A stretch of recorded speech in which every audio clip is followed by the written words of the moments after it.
ये आकाशवाणी है। प्रस्तुत है कार्यक्रम सुर्खियों में। इसके अंतर्गत आज सुनिए प्रधानमंत्री नरेंद्र मोदी की बांग्लादेश यात्रा पर विशेष कार्यक्रम।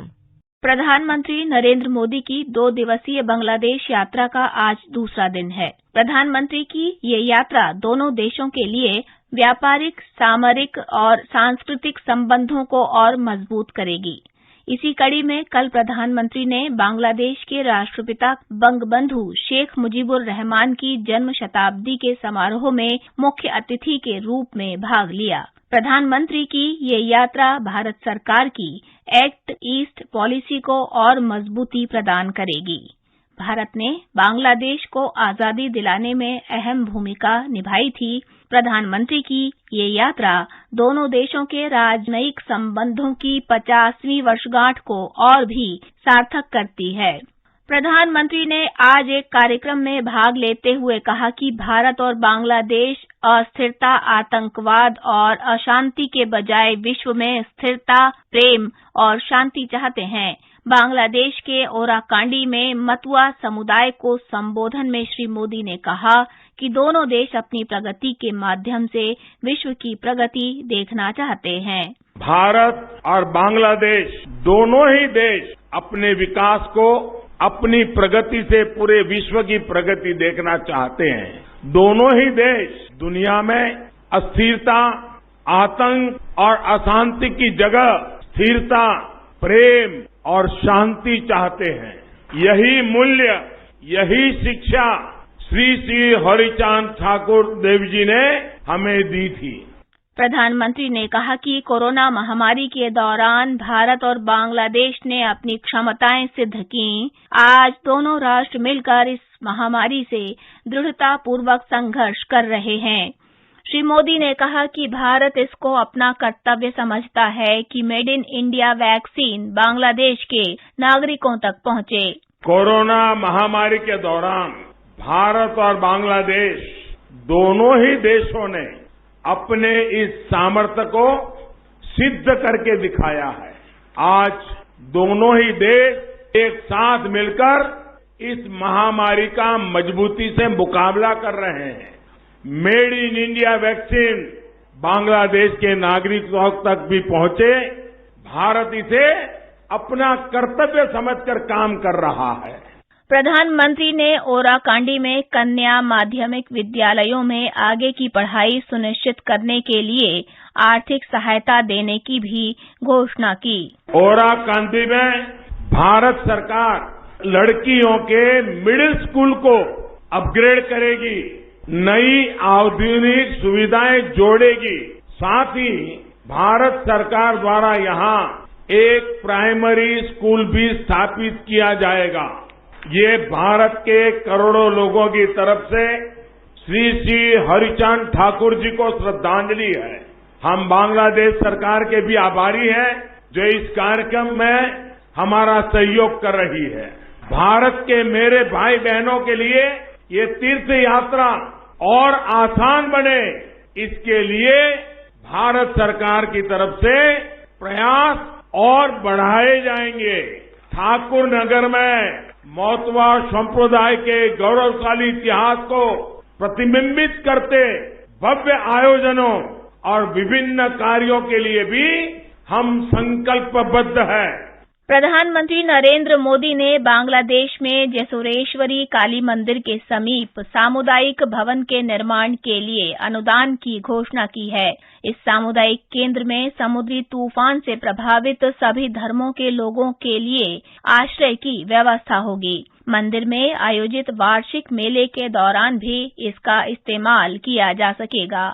इस अवसर पर प्रधानमंत्री ने देवी काली पर चांदी और सोने से बना मुकुट अर्पित किया।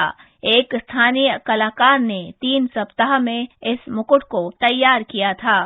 पौराणिक परंपराओं के अनुसार ये 51 शक्ति पीठों में से एक है। मंदिर के बाहर मीडिया कर्मियों से बातचीत में श्री मोदी ने बताया कि उन्होंने मां काली से मानव जाति को कोविड-19 के खतरे से मुक्त करने की प्रार्थना की। इस कोरोना के संकट से जल्द मुक्ति दिलाएं।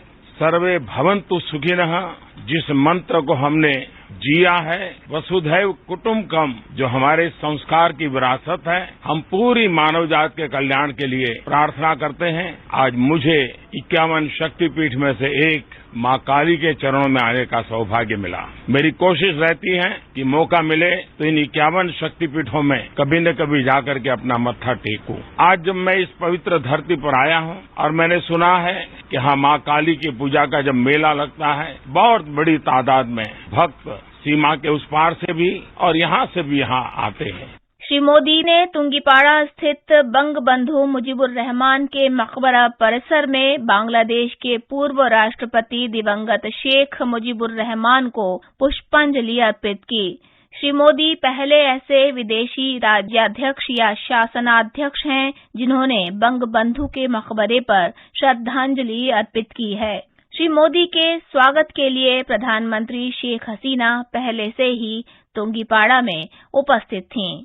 हमारे ढाका संवाददाता राजेश झा ने बताया कि प्रधानमंत्री की बांग्लादेश यात्रा से दोनों देशों के संबंधों की नई रूपरेखा तय होगी। प्रधानमंत्री श्री नरेंद्र मोदी की 2 दिन की बांग्लादेश यात्रा कई अर्थों में महत्वपूर्ण है। कोरोना महामारी फैलने के बाद प्रधानमंत्री पहली बार विदेश यात्रा पर गए हैं, जिसके लिए उन्होंने बांग्लादेश का चुनाव किया है। इससे जाहिर होता है कि भारत के लिए बांग्लादेश कितना महत्वपूर्ण स्थान रखता है। बांग्लादेश भी अपनी आजादी की स्वर्ण जयंती मना रहा है और साथ ही बंगबंधु शेख मुजीब की जन्म शताब्दी भी। इस ऐतिहासिक अवसर पर आयोजित 10 दिन के कार्यक्रम के समापन समारोह में कल प्रधानमंत्री मोदी विशिष्ट अतिथि थे। यह भारत और बांग्लादेश के ऐतिहासिक रूप से गहरी मित्रता को दिखाता है, जिसके पीछे बांग्लादेश के मुक्ति संग्राम में भारत के योगदान की भूमिका रही है, साझा शहादत की भूमिका रही है। कल परेड ग्राउंड में अपने संबोधन के दौरान प्रधानमंत्री मोदी ने दोनों देशों के संबंधों को रेखांकित करते हुए कहा कि साझा बलिदान पर आधारित इस दोस्ती को कोई ताकत तोड़ नहीं सकती। उन्होंने कहा कि विकास के मुद्दे पर दोनों देश साझा दृष्टिकोण रखते हैं और आतंकवाद जैसे खतरों से लड़ने के लिए भी वे साथ मिलकर काम करेंगे। इस यात्रा से दोनों देशों के बीच सांस्कृतिक आपसी संपर्क यानी कनेक्टिविटी और बहुआयामी संबंधों को एक नई दिशा मिली है। आज दोनों देशों के प्रधानमंत्रियों के बीच बातचीत हो रही है, जिसमें कई समझौतों और सहमति पत्रों पर हस्ताक्षर होंगे। कई नई घोषणाएं भी होंगी जो आपदा प्रबंधन, कनेक्टिविटी, स्वास्थ्य तथा अन्य क्षेत्रों में भारत और बांग्लादेश के संबंधों को मजबूती प्रदान करेंगे और इन्हें नई दिशा देंगे।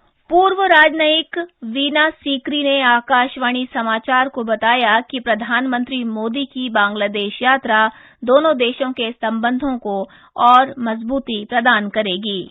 हमारे प्राइम मिनिस्टर नरेंद्र मोदी आजकल ढाका गए हुए हैं। ये उनका एक बहुत ही महत्वपूर्ण विजिट है। 2-3 कारण हैं इसके लिए।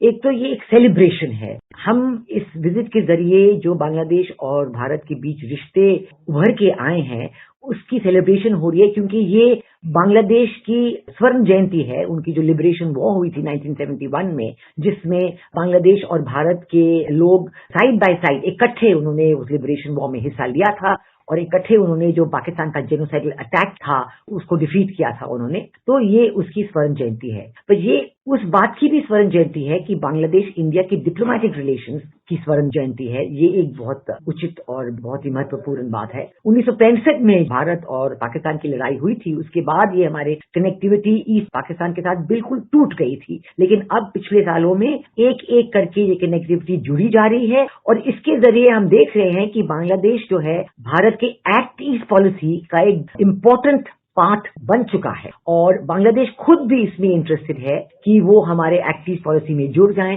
उन्होंने ये हमसे रिक्वेस्ट की है कि जो India Myanmar Thailand trilateral highway है उस पे वो जुड़ जाएं और उसकी मेंबर बन जाएं और इसके जरिए बांग्लादेश भी पूरे साउथ ईस्ट एशिया में ट्रेड इन्वेस्टमेंट बढ़ा सकेगा। दोनों देशों के बीच जो रिश्ते थे 1971 में और आज भी हैं और आज के आगे जो है एक नया सोनार अध्याय, न्यू गोल्डन चैप्टर इन रिश्तों में लिखा जा रहा है। अभी आप सुन रहे थे प्रधानमंत्री नरेंद्र मोदी की बांग्लादेश यात्रा पर विशेष कार्यक्रम। ये कार्यक्रम आकाशवाणी के समाचार सेवा प्रभाग द्वारा प्रस्तुत किया गया।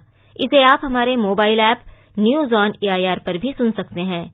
इस कार्यक्रम के संबंध में अपनी प्रतिक्रिया आप हमें ईमेल कर सकते हैं। पता है AIRNSGtalks@gmail.com।